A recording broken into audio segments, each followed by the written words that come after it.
まずはじめに、今回ご講演いただきます、防災危機管理アドバイザーの坂田義穂先生のご紹介をさせていただきます。坂田先生は、元陸上自衛隊幹部で、教育団長や師団幕僚長などを務められ、長年にわたり、防衛、災害対応業務に従事されてこられました。それでは坂田先生、どうぞよろしくお願いいたします。いろんなところで災害に遭遇しまして対応やってきましたけど、最初は奥尻地震ですね、200名ぐらいの被害が出ております。それから阪神大震災、これも現場に行かせてもらいましてですね、びっくりしたのはですね、家の1階が潰れて2階だけ残ったんですね。最初はあれなんか変な家がいっぱい散らばっとるなということですね。これが地震が起こった時の状態ですね。で、特に西日本はですね、家が台風に飛ばされないように上が重いんですよね、瓦とかで。だから荷重かかったら1階が潰れて2階が上ると、こういう状況も見させていただきました。2000年ですね、今から24年前に鳥取県西部地震が起こりまして、これ片山知事ですね。で、その時、実際に夜中から煙が上がったりですね、白尾線の線路の上に大きな石がゴロゴロ転がっている状況を見まして、片山知事に自衛隊の派遣を要請してくださいと言いましたら、片山知事が分かりましたということで、米子の部隊に連絡しまして、それが起こって55分後だったんですよね。で、いろいろ3年前の阪神大震災ではですね、要請が遅れたということですね、いろいろ問題になっておりましたけど、片山知事のリーダーシップのもとに、西部地震は対応がうまくいったと思います。で、片山知事が教わったこといろいろあるんですけど、これはですね、市役所の職員の方も参考にしてもらいたいんですけど、すべての答えは現場にあると言われたんですね。はい、目次ですけど、ここに書かれた通りですね、5項目で、最後に防災危機アドバイザーとしての郷土への提言ということでお話したいと思います。はい。はい。これは南海トラフ地震の発生予測ですけど、これから20年の間にほぼ確実に起こるだろうということが言われています。先般ですね、あるおばあちゃんと話した時ですね、坂井さん、地震なんか今なんか起こりっこねえじゃないか、少なくても俺が生きとる時は起こらないと言われるけど、今何歳ですかって言ったら、今80じゃ。じゃあおばあちゃん、20年以内に確実に起こるから、あなたが生きとる時は起こるんですよって言ったら大笑いになりましたけどね。ほとんどの方が20年というのはご存じないと思いますので、必ず20年というのを頭に入れてもらいたいと思います。はい。仕組みは直下型の地震じゃなくて、太平洋側のプレートと大陸側のプレートがしのぎ削って、そこにエネルギーが発生して起こるということが言われています。はい。で、南海トラフですね、いろんな人と話しても、過去に、ここに書いておりますように、江戸時代に慶長、宝永、安政と起こっております。で、宝永地震の時ですね、宝永地震の時、皆さんご存知のように、太平洋の側から富士山を向かうと、左側にコブがありますよね、ガバッとこう。あれ、噴火したんですね、宝永地震で。富士山ですよ。だからわずか何百年前にそういうことが起こってるわけですね。で、それで鞆の浦とか笠岡とかいろんなところにやはり津波が3メートルぐらい来てるんですね。これが現実の状況であります。で、南海トラフ被害想定は岡山県ですけど、ここに書いておりますように、震度は強いのは6強、津波も瀬戸内で4メートル、それから全壊等家屋がありまして、あと液状化ですね、海の近くは液状化の可能性があるのが5200個ということを言われています。で、死者につきましては、岡山県では1200名と言われています。で、後でお話ししますが、茨城もですね、液状化関係ないと思われてるでしょう。実を言うとですね、液状化、後で言いますけど、茨城市に出している防災マップでもですね、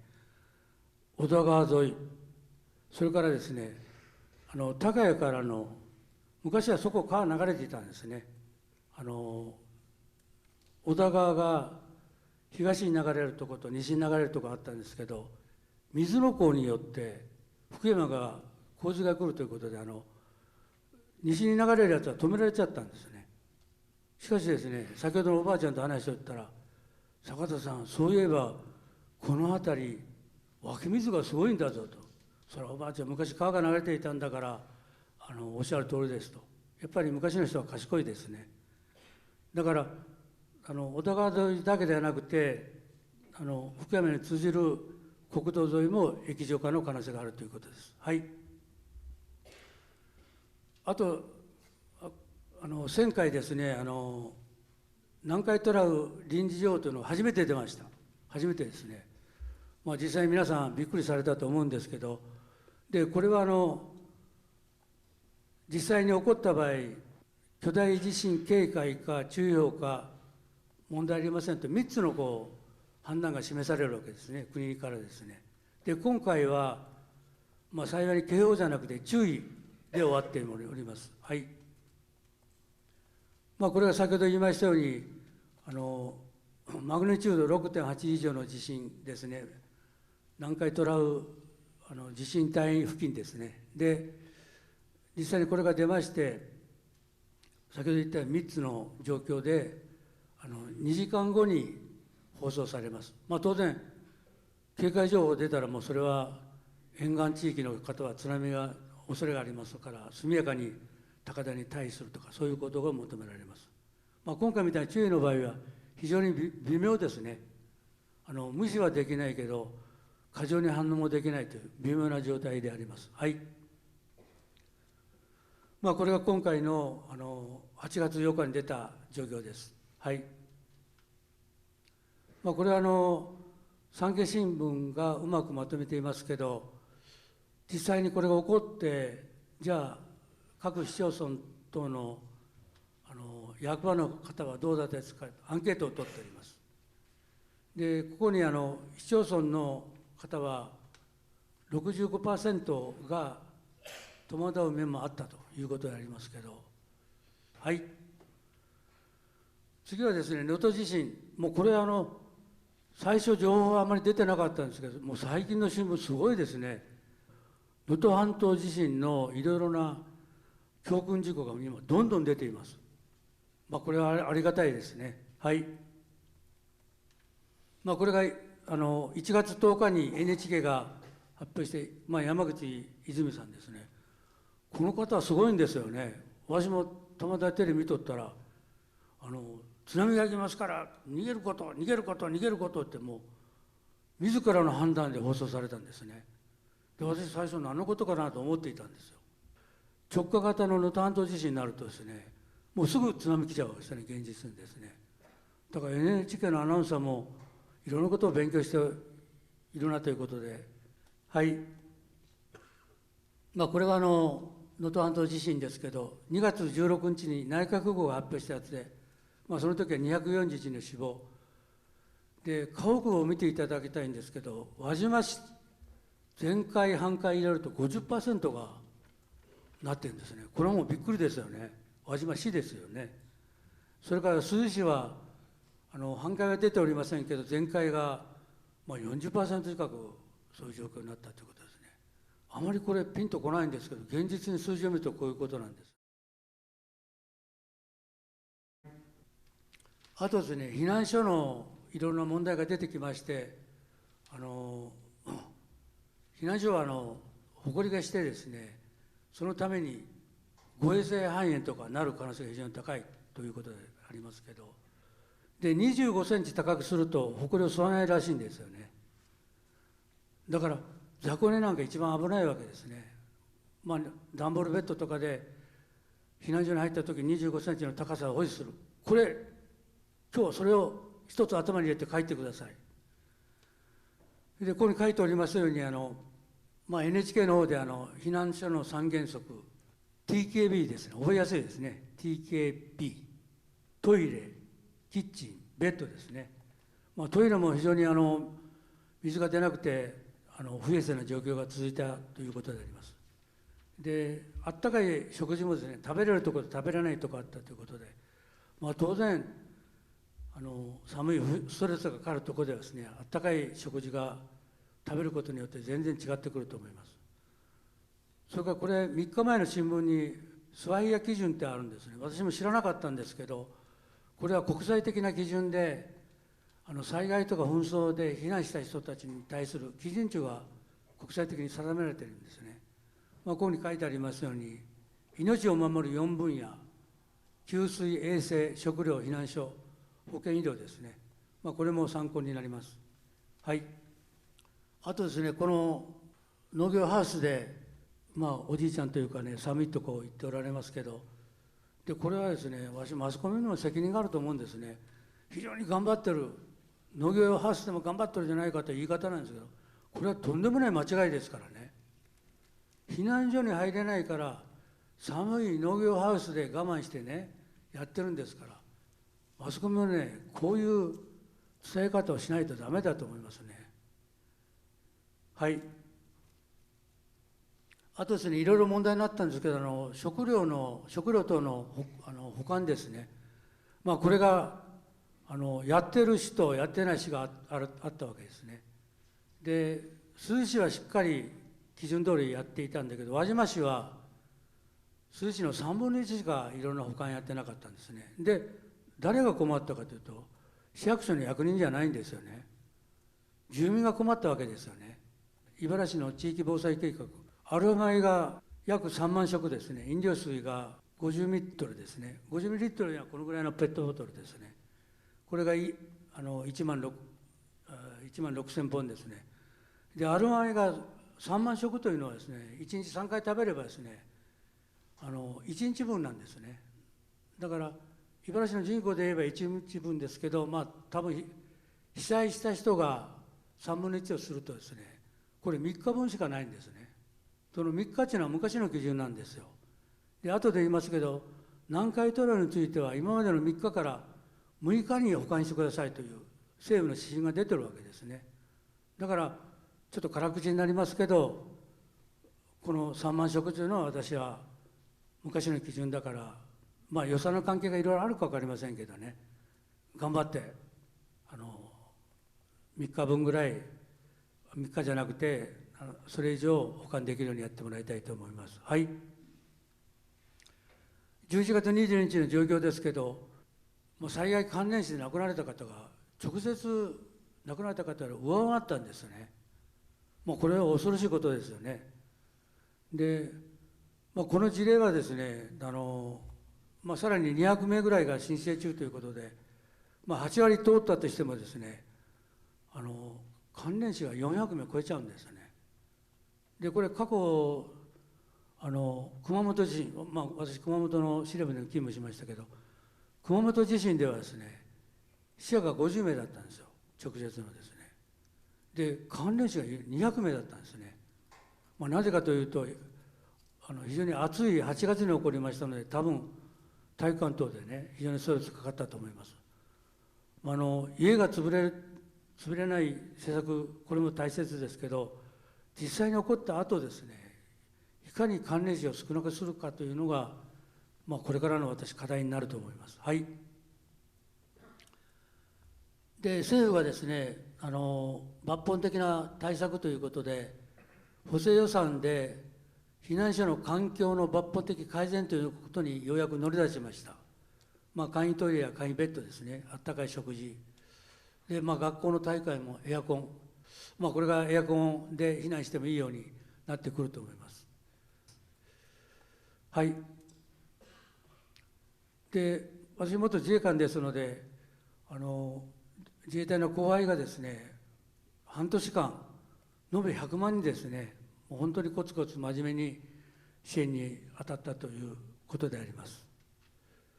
で、この左に、下の右から2番目に衛星マークつけていますね。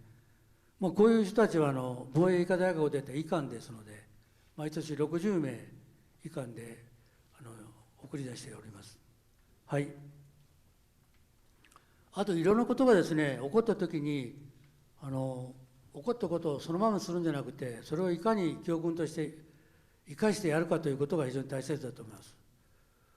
ドイツのビスマルクが有名な言葉ですけど、愚者は経験に学び、賢者は歴史に学ぶと、自分が学べなくても周りで起こったことは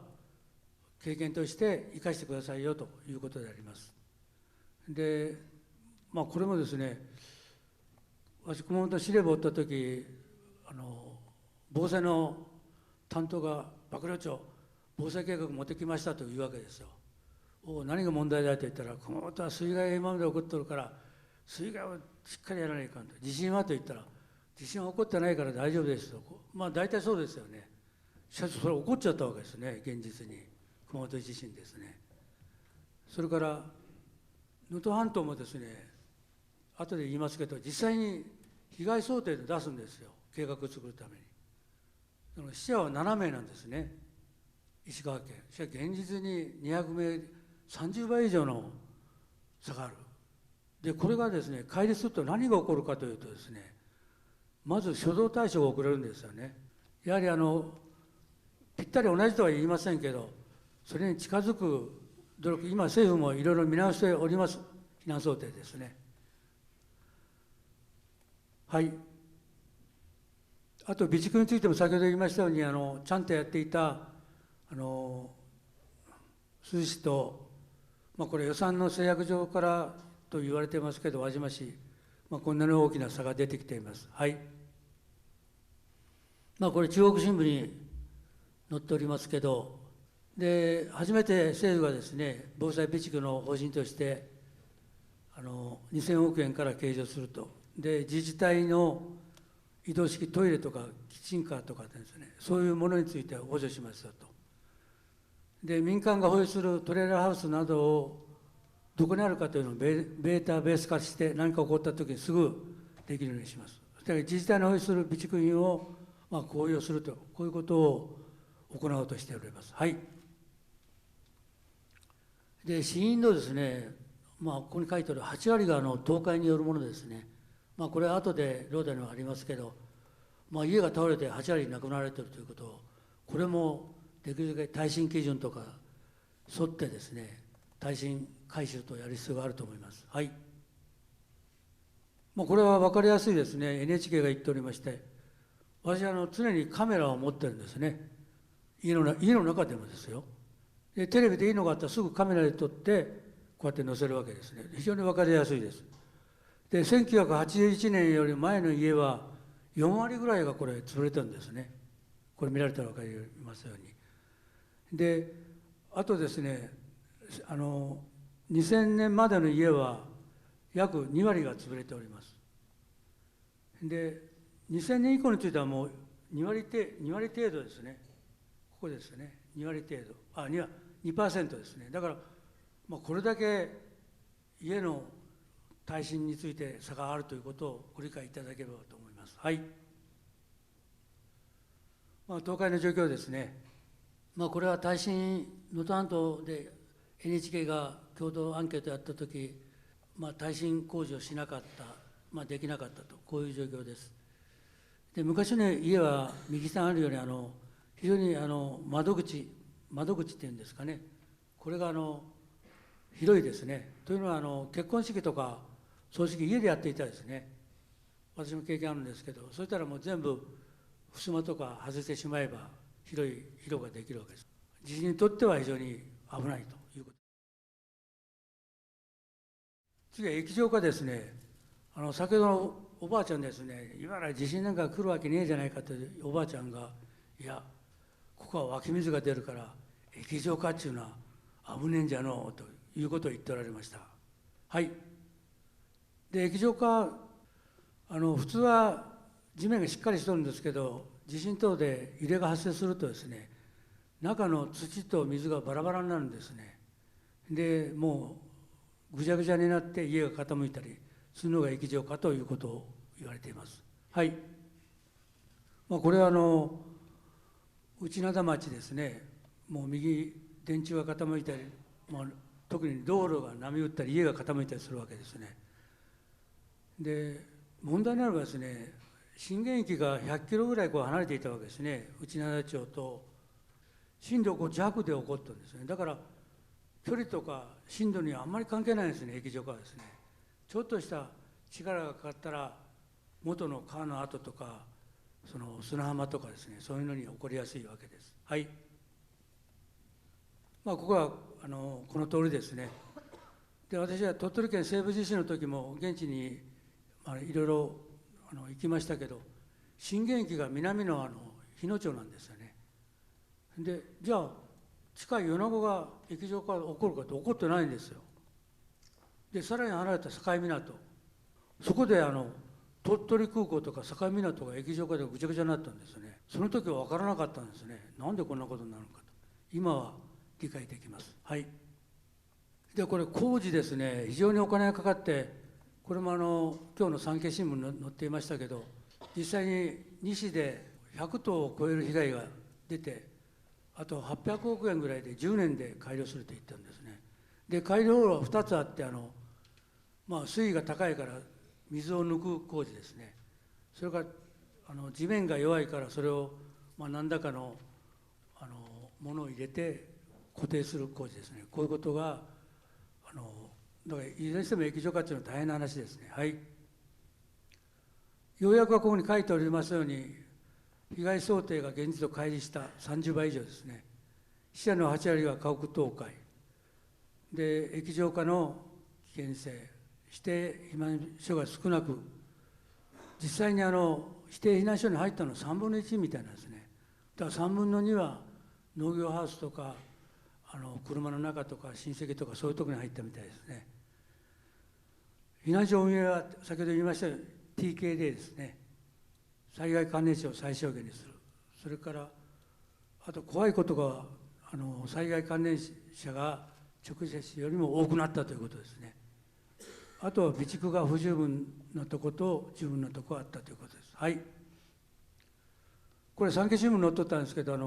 避難所で困ったことは何ですかというとですね、こういうのは非常に参考になりますね。我々なかなかそういうのをアンケートできないからですね、生活用水の確保、トイレ、お風呂など、これが一番困ったと言ったんですね。ある意味では盲点ですよね。飲み水は自衛隊とか市とかいろいろ持ってきてくれますけど、生活用水は自分で準備せないかんわけですよ。それは井戸水とか川とか池とか汲んできてですね。で、汲んできても、そこで貯めるものがないといけないから、大きな桶とかですね、そういうが避難所にあると非常に助かるということです。はい。水の確保、この通りですね。電気とかはすぐ復旧します。1週間もかからないですね。しかし、水の復旧というのは、ここに書いてあるように、2ヶ月、3ヶ月経っても、3月1日でも2万戸が断水しているということです。ここに書いてある通りで、トイレ等の水の確保、それから井戸を今ほとんど使ってないでしょ、水道ですね。うちの井戸があるんですけど、使ってないです。だから災害の時、それを使えるようにする対策をやっぱり講ずることが必要だと思います。はい。これも繰り返しになりますけど、地震が発生してから入れるまで時間が南海トラフの場合ですよ、直下型は別にして、やはり1分とか1分半ありますから、その間に速やかに家から逃げるということですね。それから液状化するということを、自分のところへ液状化の可能性があるかどうかというのを確認する必要があります。はい。はい。これは福山市との比べてですね、茨城と福山市、ちょっと差がありすぎるんじゃないかと。で、被害想定はですね、県単位で出してるんですね。だから私は、ね、県の境界をまたげばこんなに違うというのは誰が考えてもおかしいわけですから、岡山県と広島県がよく整合することが必要だと思います。はい。これもですね、見られたら分かるようにですね、茨城市は死者4名、福山市は当然海に面したり低いところがいっぱいあるということで、4名と、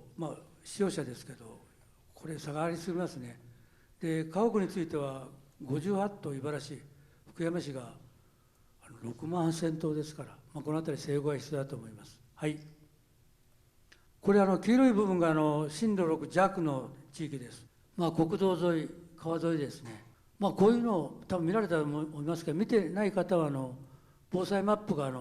各ご自宅にあると思います。必ず自分の家はどこかということを確認してください。はい。で、液状化は赤の部分ですね。だから液状化と震度6が重なったところ、小田とか東江原とか西江原、この辺りは気をつけてください。はい。あとこれは地震からの時間ですけど、実際に南海トラフ300キロ離れたところで起こった場合、最初の小さい揺れとですね、後に来る大きな揺れと3キロの差がありますので、やはり1分から1分30秒の差があります。はい。これも同じ繰り返しになりますけど、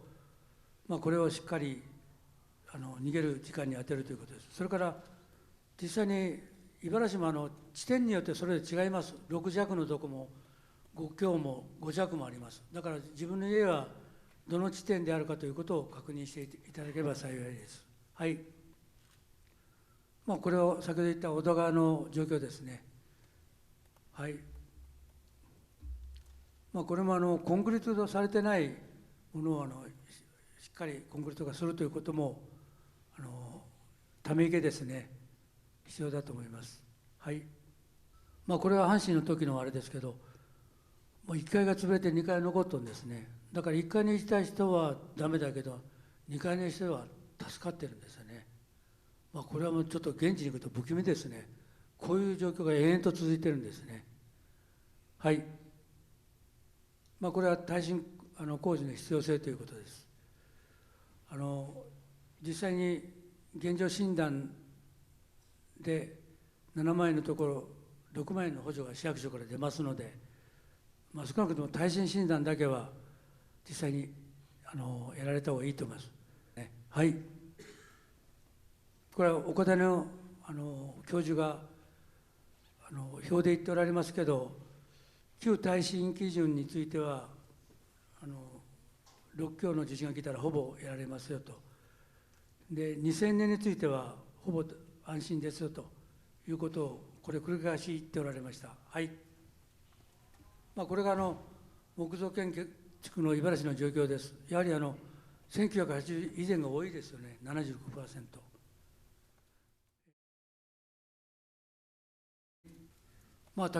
ため池もですね、東日本の時も決壊して死者が多く出ております。で、茨城はですね、205の防災重点ため池と防災重点農業ため池があります。で、1万立米以上ですから、ドラム缶が決壊したら1万個転がってくるというようなイメージを湧いて持ってください。これが決壊した時の状況ですね。はい。これ現地に行きまして撮ってまいりましたけど、右足みたいにコンクリートされてないところの下に家があるところが非常に危ないですね。で、一番上の左みたいにコンクリートがされていれば安全だと思います。はい。で、いろいろ回って西江原防災マップでも10分ぐらいで小田川に水が到着します。右端にあるように家があるんですね。だから地震が警報が鳴ったらこの方はすぐ退して谷から離れられた方がいいと思います。はい。地滑りについてはこの通りです。はい。能登半島でも土砂災害警報のハザードマップはこの地震でも同じ傾向が出ております。はい。平成30年に大降雨で西江原も2名亡くなられましたけど、この崩れたところは防災マップにも赤字で記載されております。だから現実にこういう傾斜地の記載してあるところのご自宅があるところはですね、大雨とか地震の時は速やかに退避された方がいいと思います。はい。はい。災害の基本はこの通りです。自助、共助、公助です。基本的には個人がですね、危機管理の心構えを持ってやるということだと思います。はい。ここに書いてあるタンスの固定とか、頭より高いところ、物を折って危ないですからね、腰ぐらいだと大して怪我しませんけど、頭ぐらいだと大怪我しますから。あとですね、ここに書いてある笛とか、そういう新聞紙とか必要です。はい。で、この中ですね、いろいろあるんですけど、液体歯磨きというのはものすごく大切なんですね。避難所に入ると水がないから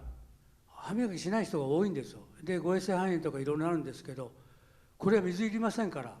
口に含んでブクブクってやってペット廊下に出したらダメですよ。外にペット出してねやる。これはね、これがあれば誤嚥性肺炎とかになりませんので。あとはですね、新聞紙はものすごい役に立ちますから、これがあるとですね、寒い時も下着と間に入れるとあったかいです。雨に濡れてもあったかいです。それからトイレットペーパーがなくなった時、これも使えます。で、寒い時は暖も取れます。新聞紙はね、私も自衛隊でレンジャー訓練を受けましたけど、これがあるともう助けられます。これだけ覚えて書いてくださいね。これは本当助かります。はい。自主防災組織ですね。これは非常に大切ですね。はい。偽原なんかは5000人の町に対して一つの地区しか自主防災組織ないんですよね。どう考えてもですね。はい。これは粟田主の自主防災訓練です。で、この左下にあるように緑のたすきかけてる方は市の職員なんですね。粟田主はですね、総合的な防災訓練を市と連携してやってるんですね。はい。リスク対象はここに書いてある通りですね。繰り返しになります。はい。南海トラフ今まで3日だったんですが、6日間でやってくださいというので、茨城市もそういう見直しが必要になると思います。はい。外国人の対応、茨城市で何名ぐらいが外国人いると思います？700名ですね。あと5、6年したら3000名ぐらいになるかからですね。で、一番多いのはベトナムで300名ぐらい、中国が200名、あといろんな国籍の方がいっぱいおられます。そういう方に情報孤立させないとかの対策が必要だと思います。はい。はい。これは書いてあるように、揺れ始める前に外に出るということですね。で、コンクリート補強されてないため池の人は、コンクリートがされる必要があるんですけど、速やかに、高いところに逃げるということですね。はい。住民の方は自分の家がハザードマップ等でどのぐらいの揺れがあるのか、それから自分の家はいつ建ったのか、来ておられる方は帰ったら確認してください。それだけでもですね。はい。あとここには木造住宅の倒壊をできるだけ減少させる提言等です。はい。具体的な提言としては自主防災組織を整備すること、避難訓練、PCB の策定。はい。あとはもう一つ疑問はですね、これも現地に回ってびっくりしたのはですね、収容人員が異常に多すぎるんですね。茨中学の体育館に1400名ですよ。もうありえないですよね。で、現実に先ほど言いましたように、水害基準でも大体1人畳1畳と言われたんですね。茨中学校どう見たって畳300万か400ぐらいでしょうね。多分水害が起きた時に、ただそこに座っとるだけのあれじゃないかと思うんですよ。しかし、水害だけを基準として考えるとそうだけど、地震を考えると、見直しが必要だと思います。あと最後になりますけど、ロータリークラブの提言で住宅の倒壊を防ぐ対策、死者を出さない対策、被災時の被災者行動対策、それから医療体制対策、企業が存続する対策、これをお願いしたいと思います。それから避難所に先ほど言いましたように防災バケツ、それから閉じ込められた時に笛を吹ける防災笛、これを、はい。最後はブルースター死んじゃう心。これは高知県の芸生村の特産品ですね。私はもうみんなが死んじゃえば戦争もいろんなトラブルもなくなると思います。以上をもって終わらせていただきます。ありがとうございました。坂田先生、ありがとうございました。ではただいまから後半の部を始めてまいります。後半は先ほどの坂田先生の提言を受けまして、茨ロータリークラブ会員5名がそれぞれの提言に基づき、さまざまな視点に着目して、対策の発表を行っていきます。今回の発表では途中、スマートフォンで QR コードを読み取ることができるシーンがございます。前方スクリーンに QR コードが映し出されますので、そっとスマートフォンを出していただきまして、読み取っていただいても構いません。ではまずはじめに、井ノ原慎太郎会員による提言その1、住宅の倒壊を防ぐ対策として、木造住宅の補強についての対策の発表をさせていただきます。住宅の倒壊を防ぐ対策は、既存住宅を耐震化して、2000年の阪神・淡路大震災後の基準をクリアする建物にすることであります。西山聡岡山大学教授の講演の図をお借りして説明しますと、1981年以前の旧耐震、1981年から2000年の新耐震、2000年以降の現在の耐震基準に分けて考える必要がありますが、2000年以降の現在の耐震基準をクリアしなければ、南海トラフ巨大地震を乗り越えることはできません。耐震化の概要は次のとおりです。耐震化には、耐震診断、補強計画、耐震改修の3つの段階があります。これらが補助されるのは、1981年以前の建物が前提となりますが、補強を終えると大地震でも倒壊しない2000年基準の建物に生まれ変わります。茨城市の補助実績としては、これまで耐震診断31件、先ほど坂田さん32件とおっしゃられましたが、31件、改修工事は8件となっております。次に、耐震改修の実績が少ない原因をはっきりさせ、この原因を取り除き、耐震改修をしていただくことを考えます。木造住宅の耐震改修実績の少ない原因は表のとおりです。1番は、住民の多くが地震など来ない、来ても大したことはないと信じていること、他には、必要な情報がなくて判断できず、大金がかかるのは嫌だといった意見が挙げられます。そして我々の郷土特有のもう一つの問題があります。2000年基準をクリアしていない1981年から2000年までの建物に関する問題です。この地域では1981年から2000年までの建物の倒壊の可能性が特に高くなる2つの問題があります。一つは過去からの風習、例えば地域のお代執行などの寄り合い、結婚式、葬式のために南面に二間続き間を取るのが標準の間取りになっていることです。1981年以降の洋風の建物でもこの間取りは踏襲されています。これにより他の地域と比較して壁の偏りが大きく、倒壊の危険性が上がっているのです。もう一つは、地震が起こらないと信じられた地域のため、倒壊を考慮しない重い屋根、入り母屋の屋根の建物が多いことです。この問題について検証するため、1981年から2000年の間に建設された2つの建物の耐震診断を行いました。1つ目は、1987年に建てられた木造のアパートです。建築年代は新耐震にあたりますが、構造評点を見ると 0.67 という結果で、一応倒壊しない基準である1を大きく下回っていることが分かります。この建物は近いうちに耐震改修を行う予定です。もう一つは1995年に建てられた洋風の戸建て住宅です。こちらも構造評点 0.45 と倒壊の危険性が高くなっています。この建物も近々には耐震化する予定です。これら結果から分かるように、この地域の1981年から2000年までに建設された木造の住宅には、耐震化を必要とされるものが多くあります。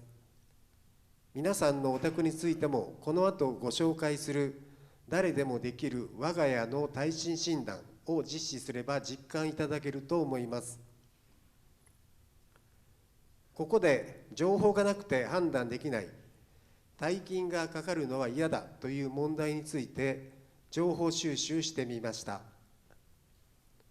まず前提となる木造住宅と震度の関係です。震度5弱の揺れであれば、古い木造住宅であってもほとんど潰れることはありません。5強以上の揺れが予想される地域では、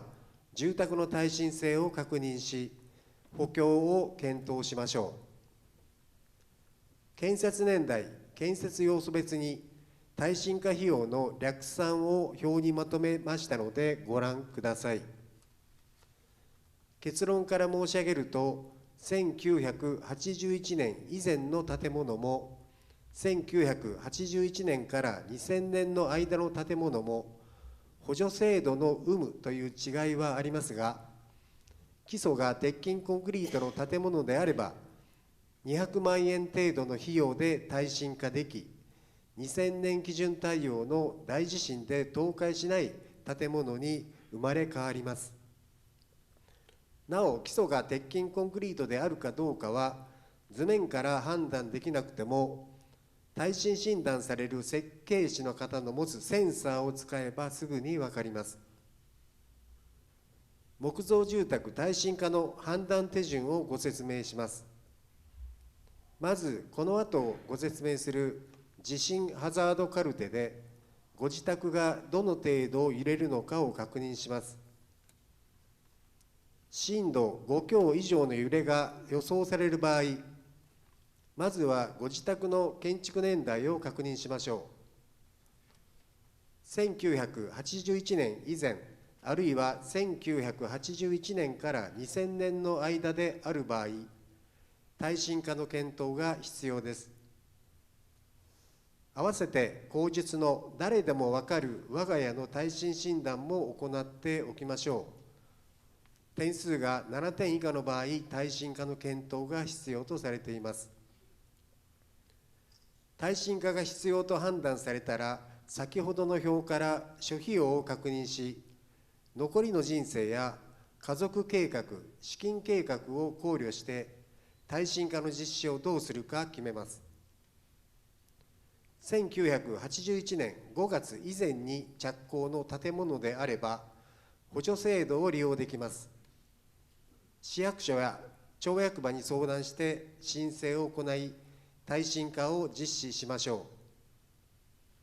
う。1981年6月以降着工の建物では、補助制度はありませんが、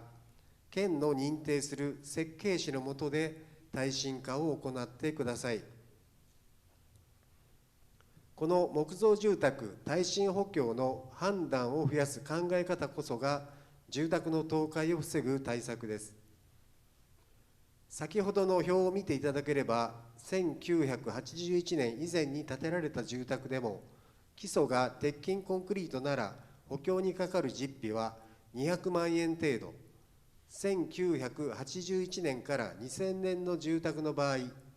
補助金なしでも同程度の費用で補強可能なことが分かります。そして補強すればどちらも2000年基準の強い建物になるわけですから、この事実をご理解いただき、耐震化を検討していただくことが大切です。ここからは判断手順の中にあった判断材料のご紹介をしていきます。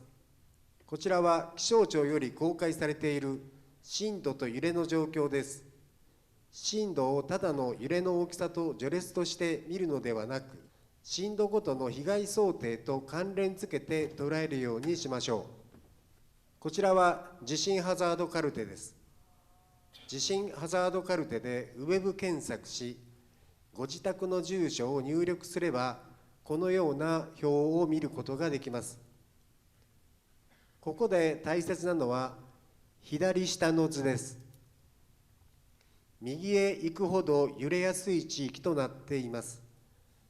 ご自宅が青、黄色、橙、赤のどの領域にあるかを確認しておきましょう。こちらは茨城市内の別の住所で出力した表です。同じ市内でも場所によって大きく揺れやすさが異なることがお分かりいただけたと思います。次に、誰でも分かる我が家の耐震診断です。中身はこのようになっています。10個の設問に答えていくことで、簡易的に住宅の耐震強度を診断することができます。すべての質問の合計が7点以下の場合は耐震性に心配があります。専門家に耐震診断を依頼して、その結果を踏まえて耐震改修するかどうかを判断してください。最後になりましたが、郷土の皆様へ茨ロータリークラブからの提案です。地震ハザードカルテにおいて、震度5強6弱の揺れが予想される地域で、1981年から2000年までの間に建築された木造住宅へお住まいの方、耐震改修の実施を検討していただけませんか。これで2000年基準対応の大地震でも潰れない建物になるはずです。ご清聴ありがとうございました。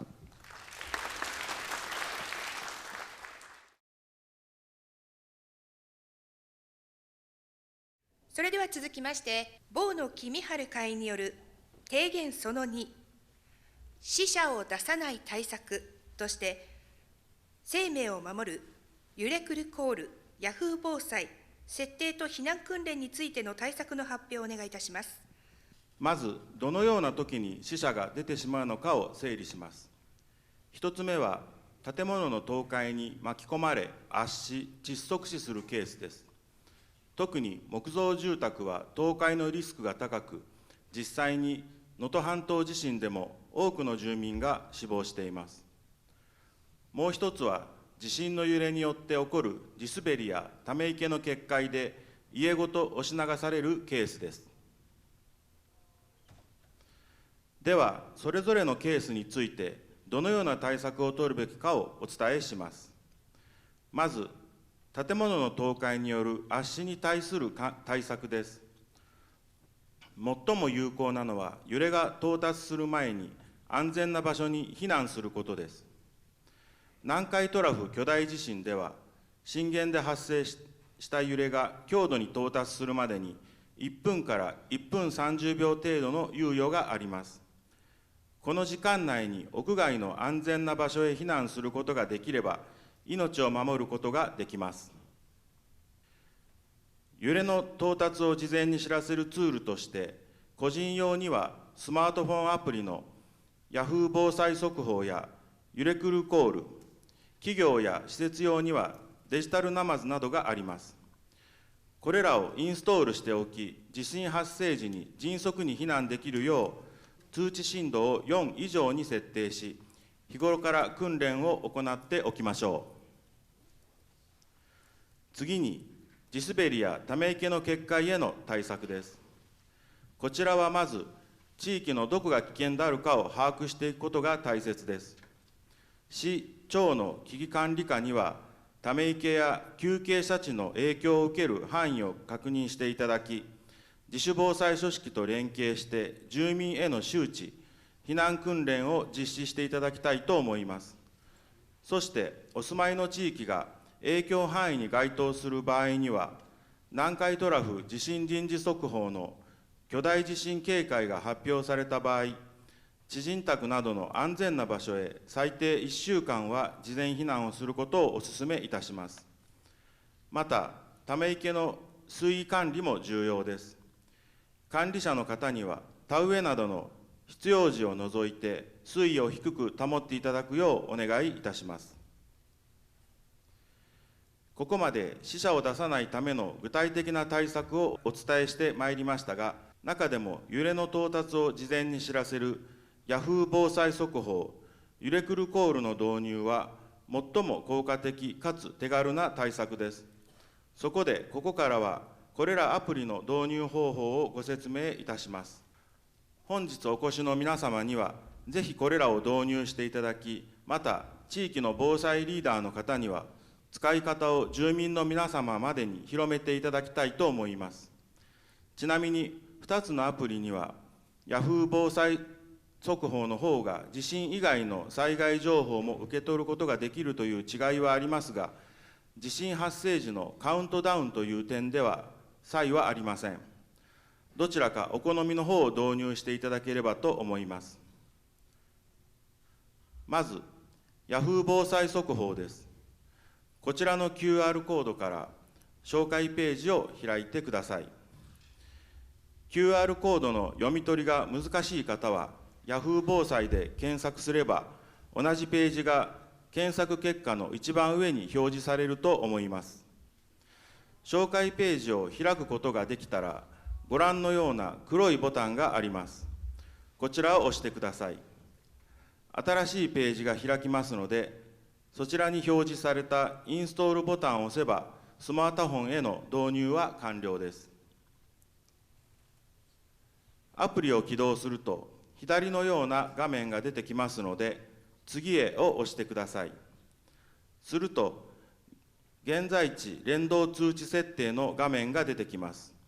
これは旅行中などの移動先でも、その時いる場所の災害情報を受け取るかどうかの設定です。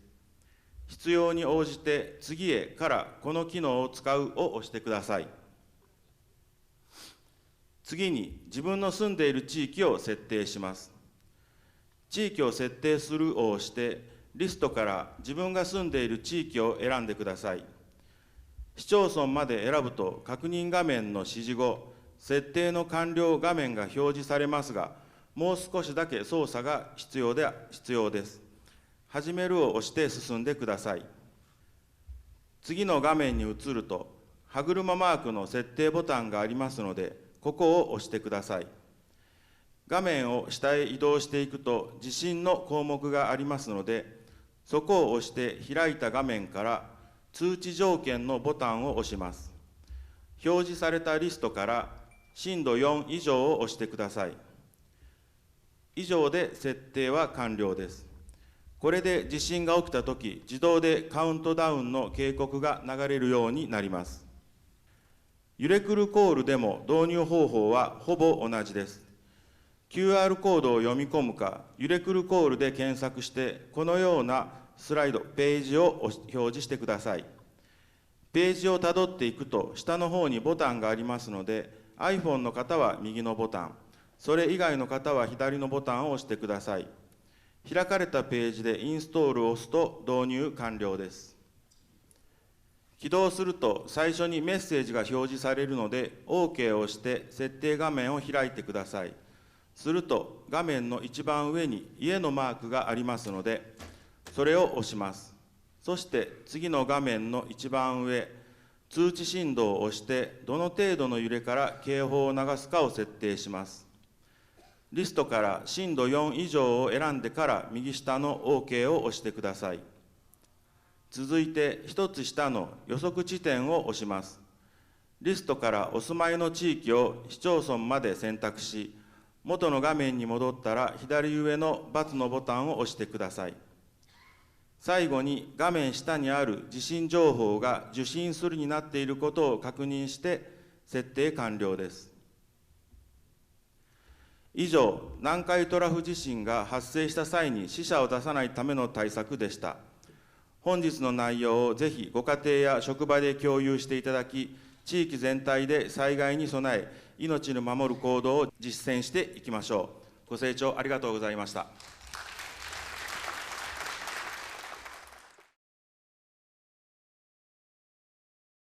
提言その3、被災時の被災者行動対策として、私たちが避難をする際、その後などの対策の発表をさせていただきます。エニさん、よろしくお願いいたします。はい、これから南海トラフ地震が発生した場合の被災直前から避難までの状況についてお話しいたします。まず、大地震の発生直前には、緊急地震速報、これが、皆さんのスマホに届くでしょう。これは震源地で発生した強い地震が、各地域でどれくらいの強さでの揺れを引き起こすかを気象庁が予報するものです。この右の図がその概念図になりますけれども、地震発生直後に震源地とその規模が自動で推定されます。そして、地域ごとに、推定された震源地と、それから強い揺れが届くまでの時間が通報されます。携帯電話会社は、これをエリアメールとか緊急速報メールで、通知しますけれども、スマホ用には揺れくるコール等のアプリがございます。なお、初期の情報は誤差も大きいため、速報はどんどん精度を上げた情報に更新されることにご注意ください。はい。緊急地震速報が発表された場合、まず自宅にいた場合は、それが南海トラフ地震のものかどうか、震源地とか揺れるまでの時間予想でパパッと確認いたします。南海トラフ地震であれば、強い揺れが来るまで1分から1分30秒ほどありますから、その間にまず火を消して、次に緊急避難セット、携帯電話を持って、ヘルメットや座布団等のかぶり物を着用して、ともかく屋外の安全な場所、屋根瓦や窓ガラスが落ちてこない、電柱等が倒れてこないような場所まで避難します。最小時間で避難することを優先して、緊急避難セット以外のもの、お位牌とか預金通帳などは持ち出さないように、そして地震が来るぞと周囲にも呼びかけながら避難します。またその間、緊急地震速報の更新もチェックします。はい。外出中に速報を受けた場合は、周囲を確認しながら最寄りの安全な場所へ避難します。ショッピングセンターなどの施設では、施設職員の指示に従ってください。はい。また、自分の身が安全なのは自分の身の安全が第一なのはもちろんですけれども、可能な限り要配慮者の避難を補助します。はい。そしてとうとう強い揺れが到達したときは、揺れが収まるまで安全な場所から移動せず、かぶり物などで身を守り、看板等落下する恐れがある構造物から離れてください。はい。揺れが収まったら避難所へ移動します。大きな余震の可能性がありますので、すぐには家に戻らず、指定緊急避難場所、安全な親戚一時宅、ホテルや旅館等へ避難します。隣近所で助け合い、要配慮者に配慮しながら、町内会等ごとに集団で避難します。避難には車は使いません。これは緊急車両の通行の妨げになったりするからなんですね。また、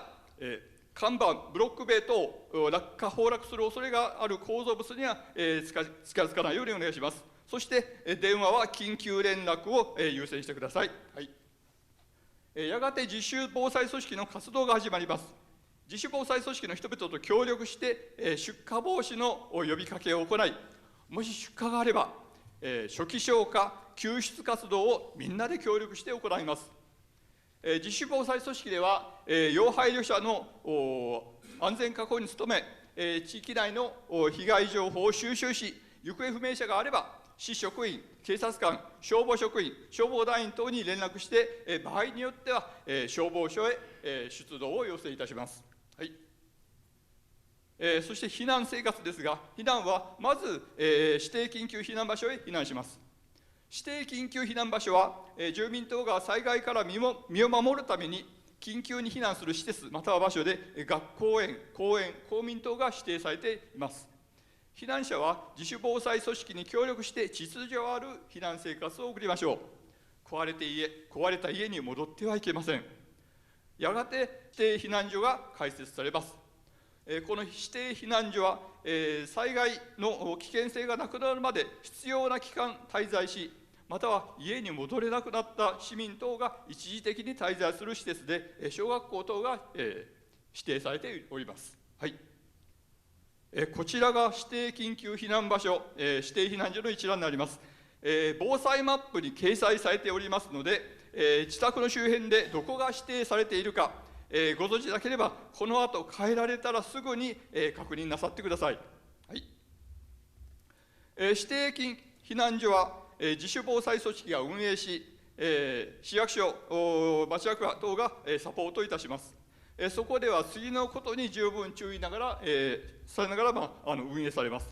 避難者の生活環境を確保するため、食事、トイレ、入浴の状況把握、洗濯頻度、医師保健師等の巡回頻度、感染症対策等の衛生管理、プライバシー確保、暑さ、寒さ対策、死尿及びゴミの処理状況を行いながら、運営されます。また、男女双方の視点に配慮し、性暴力、DV の発生を防止しなければなりません。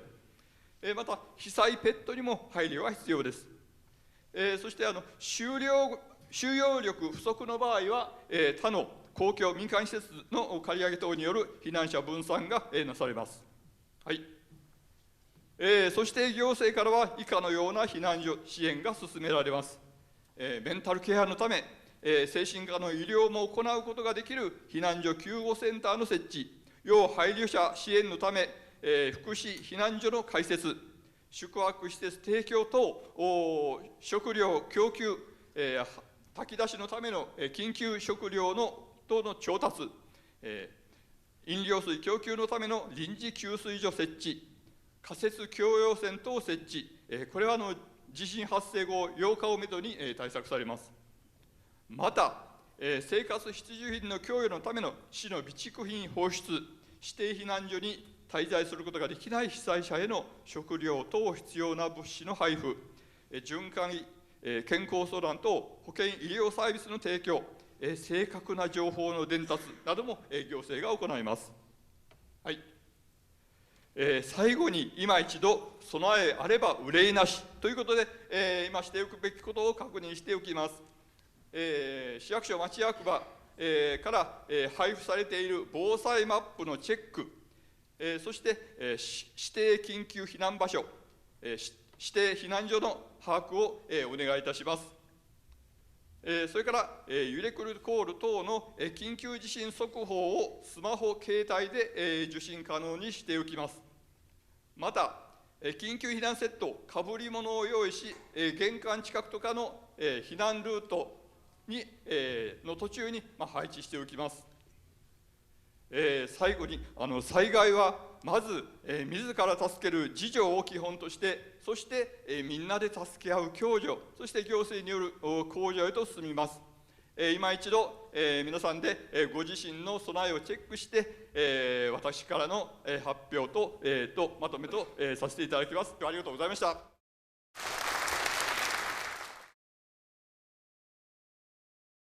次に、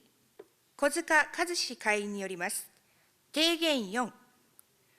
被災時の医療体制対策として、震災後の対応と医療体制についての対策の発表をお願いいたします。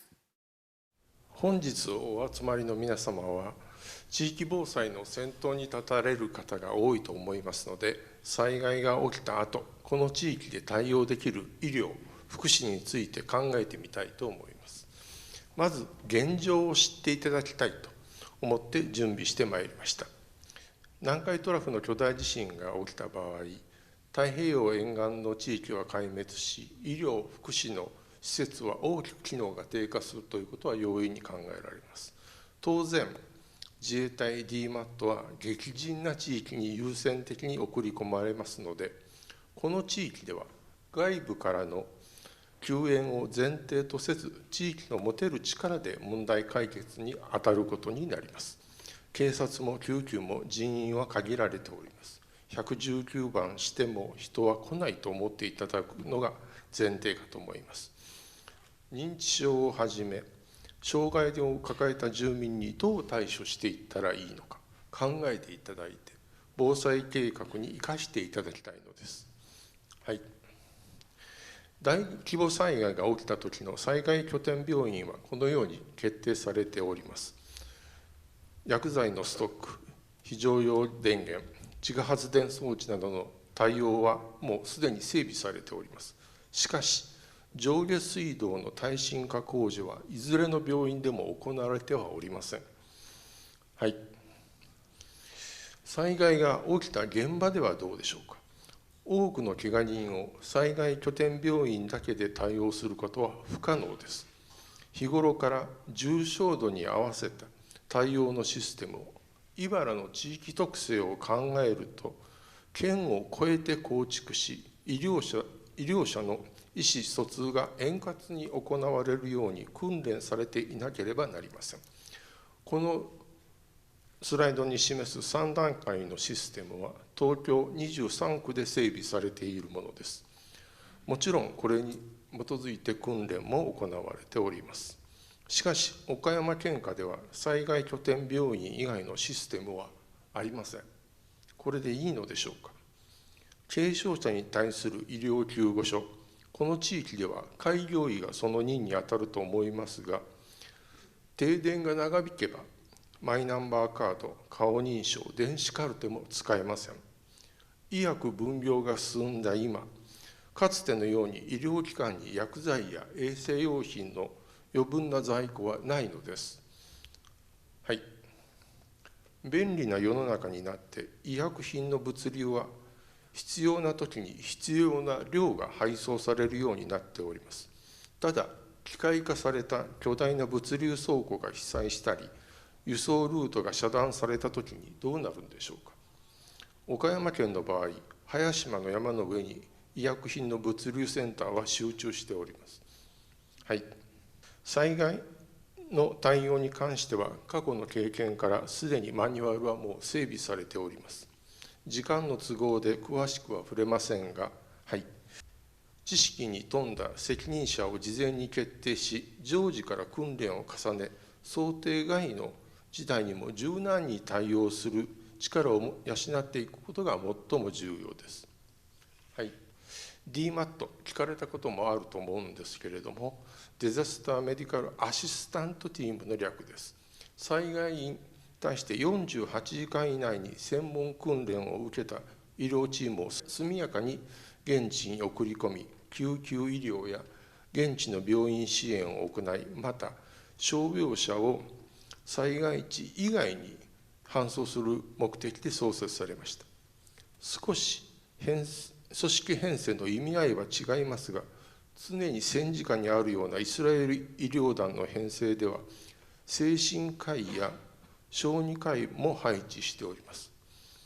この面で DMAT は心配りの面で見劣りします。また、手話も含めて通訳を配置していることが特筆されます。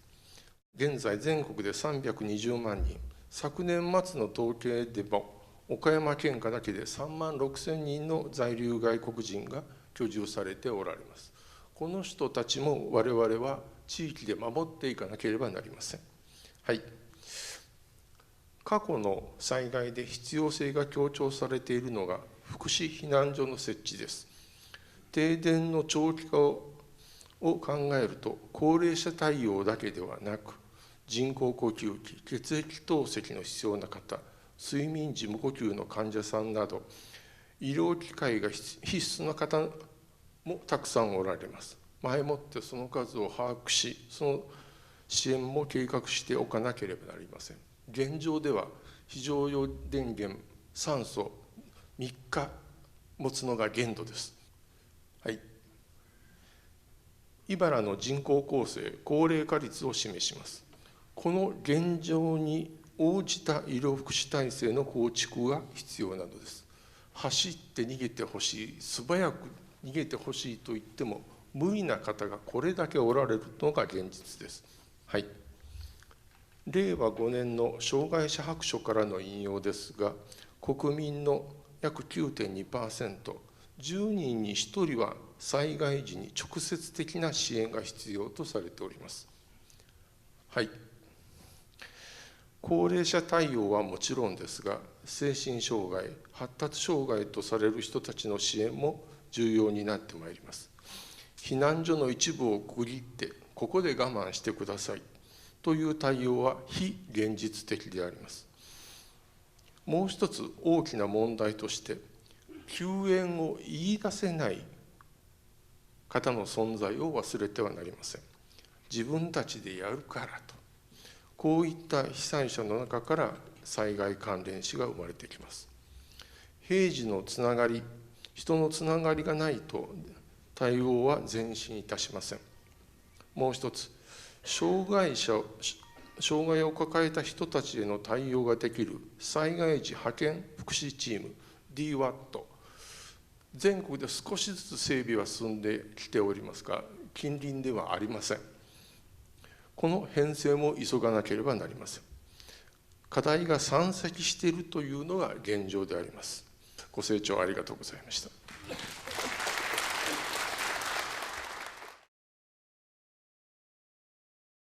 それでは最後に、結城武会員によります。提言その後、企業が存続できる対策として、企業が何をどのようにすれば存続していけるのか、対策の発表をお願いいたします。坂田先生のご提言に従いまして、企業が存続できる対策について発表させていただきます。対策として、働き場存続のために、BCP の策定を実施して、地震後も存続できる体制を作りますというのが企業の目指すところでございます。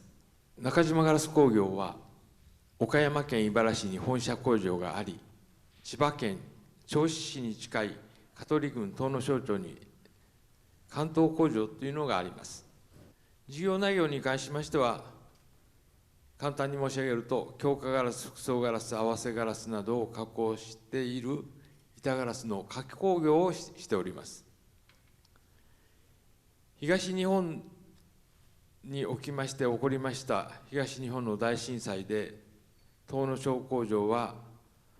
関東工場は震度5強で被災いたしました。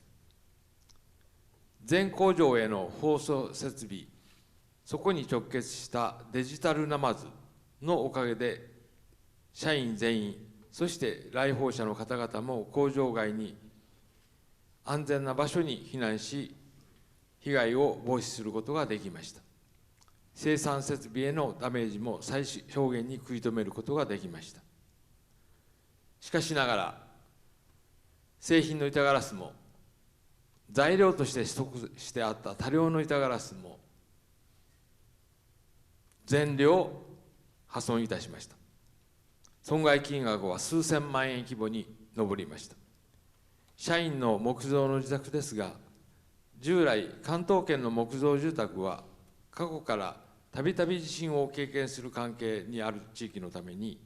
西日本に比べると、強固に作られていると思われておりました。しかしながら、その住宅でさえ、震度5強の揺れによって7棟が倒壊し、1名のお母様がですね、亡くなられるという痛ましい事態となりました。納入先のお客様の多くの工場が被災され、また建築現場も建設が止まったために、仕事が少ない状態が続きました。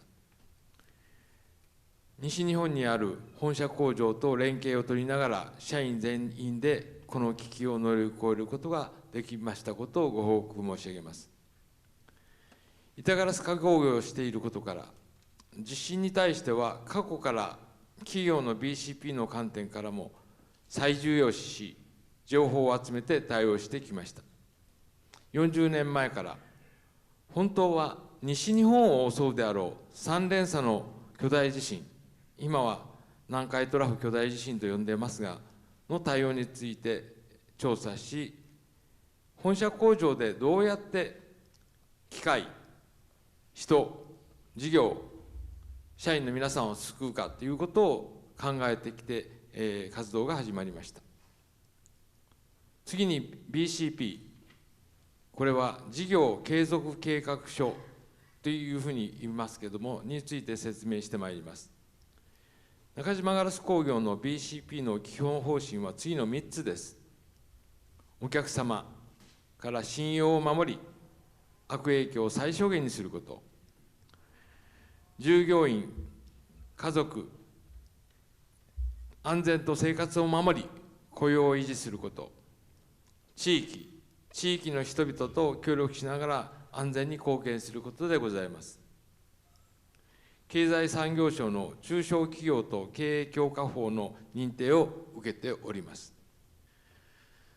中島ガラス工業の BCP の具体的な内容について説明いたします。最初に、お客様信用を守り、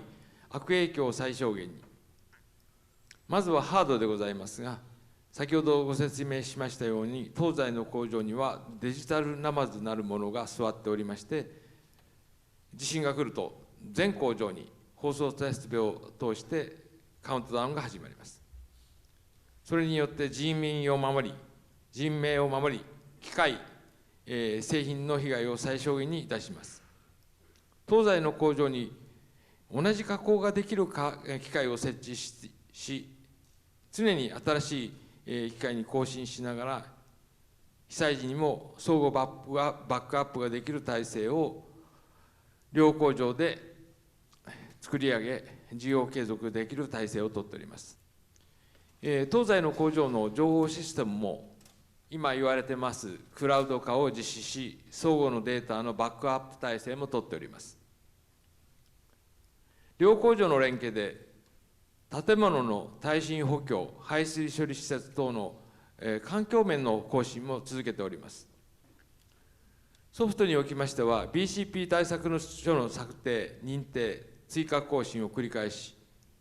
さらには定期的に避難訓練、火災だけではございません。地震避難訓練も実施しております。次に、家族、従業員、安全と生活を守り、雇用を維持するという問題でございますが、ソフトに関しましては、先ほど、説明がございましたが、個人の携帯にユレクルコール、ヤフー防災、これをインストールを徹底し、全社員がすでに入力しております。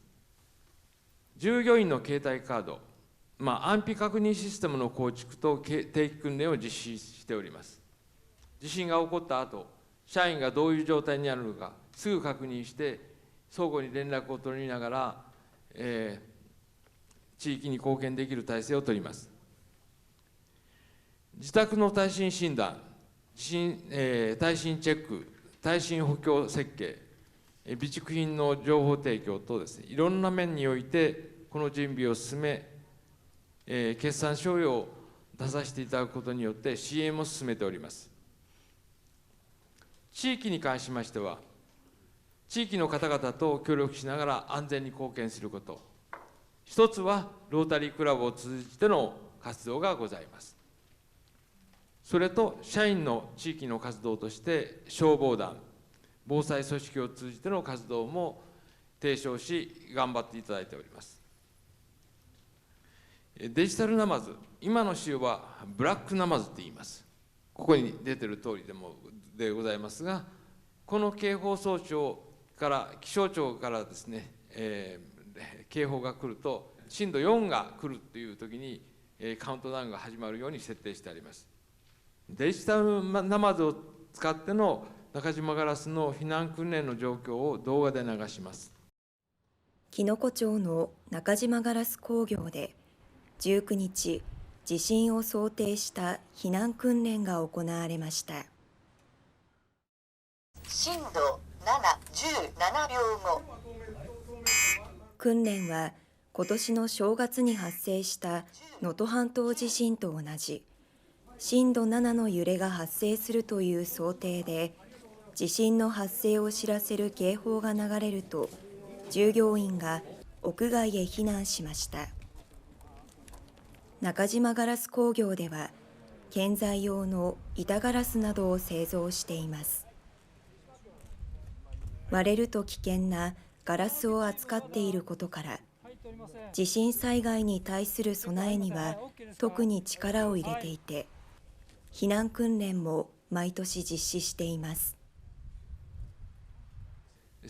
大体20秒から30秒あったら、普通の住宅だと外へ出て逃げることができます。これをお知りおきいただいて、必ず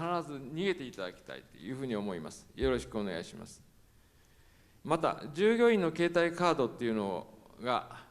作られてまして、もともとは NTT の災害伝言ダイヤル171を使用したもので、こんなものをやってました。現在は LINE、携帯に入っている LINE ですね。LINE を使って安否確認システムを作ってですね、安否確認訓練を定期的に実施しております。最後に、南海トラフ巨大地震を想定した、家庭の備蓄品等等のチェックリストを載せさせていただきます。通常、従来3日分と言われましたが、今、市も、そういうふうに提唱されていますが、南海トラフ巨大地震の時には、自衛隊の方々はこの地域には来ません。周辺の地域からのサポートも実はありません。ですから、この地域、自分たちで生き抜いていく必要があります。その観点からですね、社員の方々にもですね、最低でも7日分の備蓄を持っていただいて、これをですね、ローリングさせながら食品に関しても確保するように伝えてあります。中島ガラス工業株式会社において、地震に対してどう対応してきたのか、東日本大震災時に我が社の関東工場を襲った同程度の地震がこの地域を襲います。震度5強で襲います。そうすると、この地域の 80% がこの震度で揺られます。そうすると何が起こるのか。東日本で襲って7棟潰れましたけれども、この地域の建物は非常に弱いんです。これを知っていただいて備えていく必要があります。坂田先生からですね、提言をにいただいてですね、南海トラフ地震から郷土を守るいばらロータリープロジェクトということでお話しさせていただきました。一企業として郷土とともにこれから来るであろう苦難を乗り越えることをですね、情報共有させていただいて乗り越えていきたいと思っています。よろしくお願いします。ありがとうございました。